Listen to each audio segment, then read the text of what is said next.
So setting up a template, which I already covered, saves me just a ton of time and redundant tasks. But outside of a template,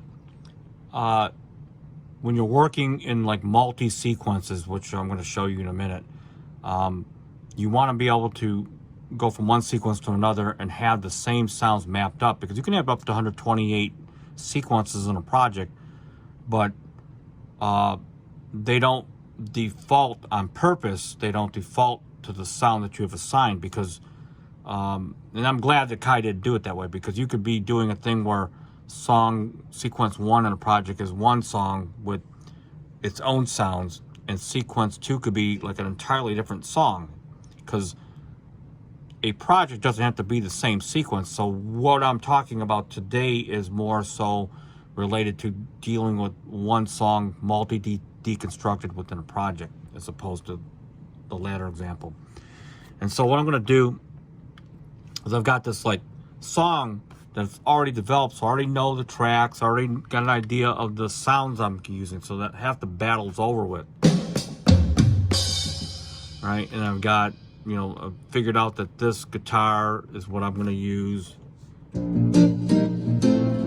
and whatnot. So all I'm going to do is I'm going to take advantage of this copy sequence execution, which basically copies MIDI data, if you have it, plus all the track names, plus all the track assignments. I'm going to call this blank, and I'm going to name it now so I have to name it later, which is great. So I'm just going to copy right over this. So what's going to happen is, if I go to blank number 2 here, I got nothing. Okay, and that's what I want. I want nothing. And so let's just call this blank. I thought I named it, but maybe I said cancel. Okay, so now that I got a blank of nothing, you know, I might use 8 to 10 different sequences, because I have a section A, solo B, solo C, D, or alternate sequence with different melodies. Really up to you. But all I'm going to do, now that I got a blank nothing, I'm going to just keep on copying this over to different sections or different sequences until I get about enough. Like I've got, you know, 1 through 8 right now, or 9 or whatever. It's enough for now. And what that is sort of almost like a secondary template within a pre-existing working song. And what this is going to allow me to do is I can take different parts and copy different parts to different sequences now, and everything's going to be lined up. And so one of the key examples would be, if I want to take 8 bars, right? So we're going to do bar 13 through 20, and we're going to go into we'll go after bar 0. Believe it or not, it's 0, not 1. It defaults to 1. If you do after 1, it's going to put a blank measure, or if you do after blank 5, it's going to create a different blank measure or whatever.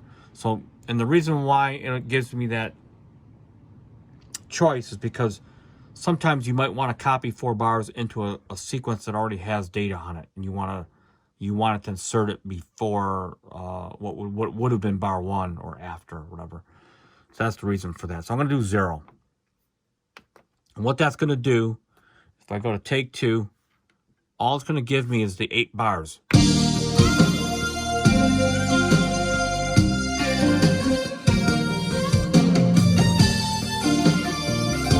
Okay, which is cool. Now, so we're really talking about setting up for multiple takes. Maybe you want a B take, a C take, or maybe you want a take that's in a whole different key. Now, if I were to copy this whole section into another one, I would get all the other data with it, which is fine in some cases. But if I'm going to play in a different key or a different progression, maybe I just want the energy from the drum track, and then I can start off real quickly from there. I'm going to call that, I'm going to call this solo A, and then in solo B, I'm going to do just the drum track. Now I can start, because I got these templates already pre-established, I can now go from bars to events. And I'm going to go from solo A to the next blank thing, 1 through 9, copy 1. Okay. And I'm just going to replace. So now what's going to happen, it's like we're getting like the Russian dolls where you go from big, little to little, little, tiny. So now all I got is the drum track. And because I got all the track assignments already set up, all I have to do is just record. So I'm going to play... I'm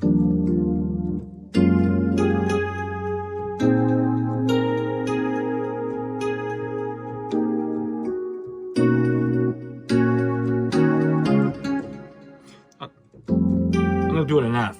One whole step. That's probably better anyway. I'm going to make sure I can play it.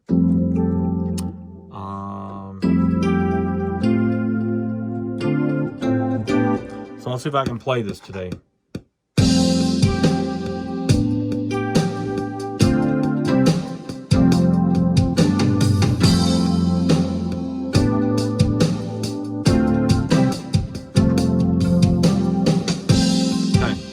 And the reason for that is if you can keep everything separate, you have more options at the end of how you want things to go. So, for example, I'm gonna go. This is kind of raw, so let's just go at the end of this solo, and I'm gonna put myself in this mode here.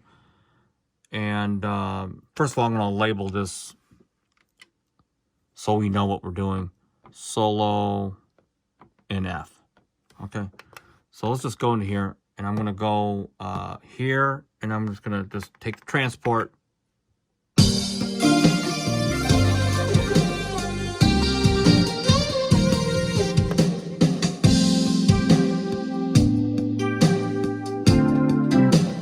So as I can see already, I'm gonna go into track view mode and find that synthesizer stack, which is right up here.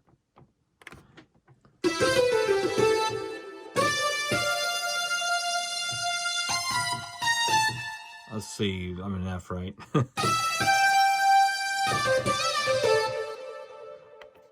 2, 3, 4. Let's see.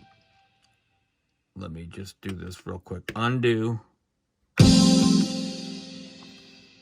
Take this record enable off. And let's go down here. Might make sure I'm in the right key.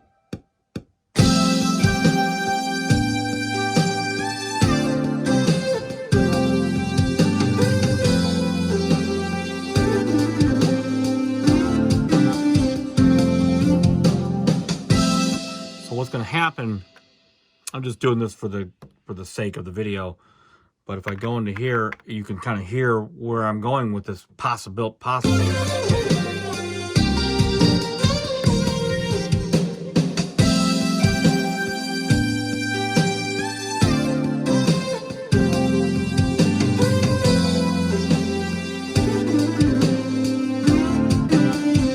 Back.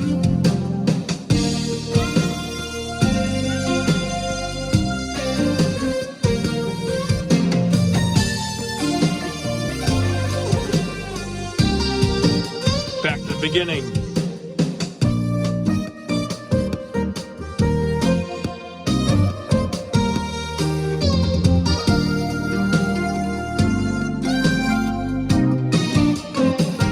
Now watch.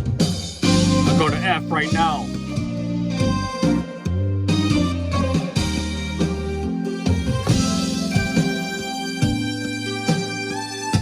And you can play around, and so you effectively you could have 16 different approaches, all small approaches, and then you can kind of play around with them at the end. Versus if the more you link together, in my opinion, the earlier you commit. That's okay too. So anyway, hopefully this information again helps with you running your MPC. And until next time, peace out.